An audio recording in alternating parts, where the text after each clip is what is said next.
Hola, Pedro sí, Nicolás Galvi, estamos en montaje de mantenimiento con las placas de base. Esta es la MSI Mag GX 570. Vamos a empezar con el primer apartado de todos que nos pregunta sobre el factor de forma, así que vamos al PDF. Aquí en el PDF podemos ver la página número 6 que nos dice que el factor de forma es una ATX, así que vamos a poner. El siguiente apartado de la tabla nos pregunta sobre los procesadores compatibles, así que vamos al PDF. Aquí en la página número 3 podemos ver que nos habla de la CPU y que nos dice que soporta de segunda y tercera generación los AMD Ryzen o los Ryzen con Radeon Vega Graphics y de segunda generación AMD Ryzen con Radeon Graphics de Processor for Socket M4. Pues vamos a poner eso en la tabla. El siguiente apartado nos pregunta qué tipo de sockets tiene, así que vamos al PDF a mirarlo. Bueno, pues aquí en el apartado de la CPU podemos ver que nos dice que es un AM4, así que vamos a poner eso en la tabla.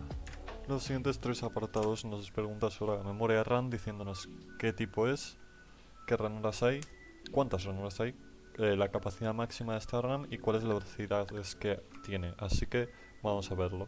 Bueno, aquí un poco más abajo donde estábamos antes tenemos aquí la memoria y podemos ver que tenemos 4 slots. Son del tipo DDR4.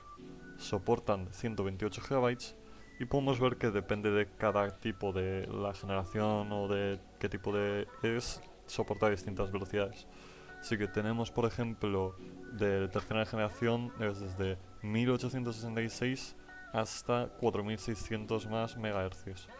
Y después está los de segunda generación que es desde 1866 hasta 3466 MHz.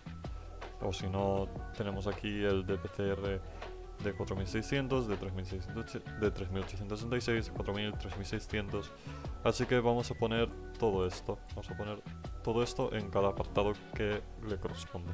El siguiente apartado nos pregunta si utiliza Dual Channel o Quad Channel, así que vamos a verlo. Bueno, y justamente donde estábamos antes podemos ver un poco más abajo que pone que soporta Dual Channel, la arquitectura de Dual Channel, así que vamos a poner eso en la tabla. Bueno, igual que en el resto de placas podemos ver que esta tampoco no utiliza el Northbridge o Southbridge, ya que es más moderna y, como he dicho en los vídeos anteriores, no es que sea obsoleto, pero tampoco es que sea algo que se use actualmente, el Northbridge y Southbridge. Así que pasamos directamente a la gráfica integrada, así que vamos al PDF. Bueno, aquí en la página 3 podemos ver que tenemos el Onboard Graphics, los gráficos integrados, y podemos ver que tiene un puerto HDMI del HDMI 1.4 que soporta 4096 por 2160 píxeles con 24 Hz. Así que vamos a poner eso en la tabla. Bueno, los siguientes dos apartados nos preguntan sobre los SATA, cuántos conectores y qué versión o velocidad de SATA es, así que vamos a ello. Bueno, si nos venimos a la página 4 podemos ver que tenemos 6 conectores SATA y son del tipo 3 porque van a 6 GB por segundo, así que vamos a poner eso en la tabla.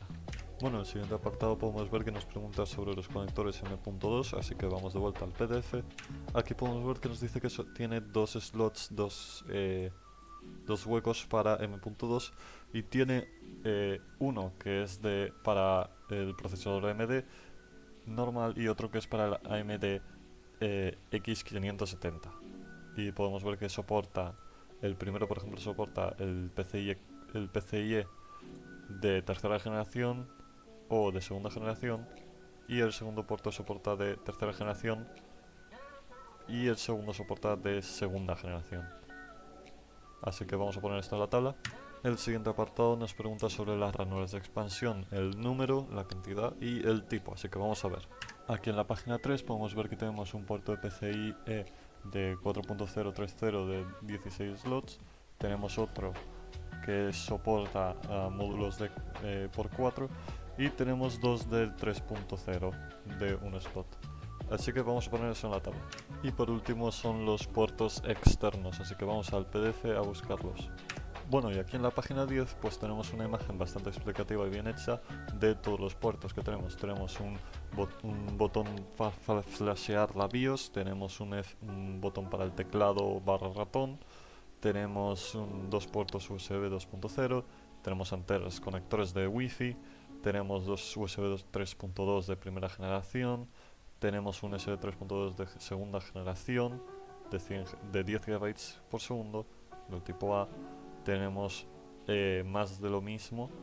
Tenemos otros dos más junto a un cable de un puerto de RJ45. Tenemos unos audio ports, unos jacks y tenemos un PDIF output. Así que vamos a poner esto en la tabla. Y bueno, eso sería todo. Así que muchas gracias por ver y adiós.